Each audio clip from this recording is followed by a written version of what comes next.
مصدقه نفسي. معقول هيجيلي يوم وابقى قاعده في المكان ده؟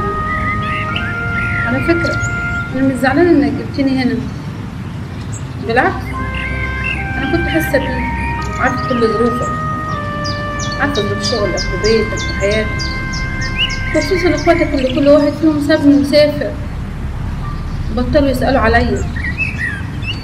بس برضو ما انكرش ان انا زعلانه، عشان كان نفسي اقعد معاك على طول.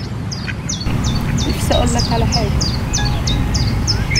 بتصعب عليا نفسي قوي لما بشوف اللي حواليا قرايبهم وولادهم بيجوا يزوروني وانا مفيش حد بيسأل عليا. نفسي تجيلي لو مرة واحدة في الاسبوع تسأل عليا او تسمعني صوتك في التليفون تقولي وحشتيني يا ماما. بس عارف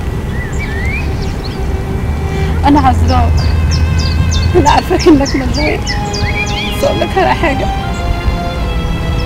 خلي بالك من نفسك وما تنسانيش.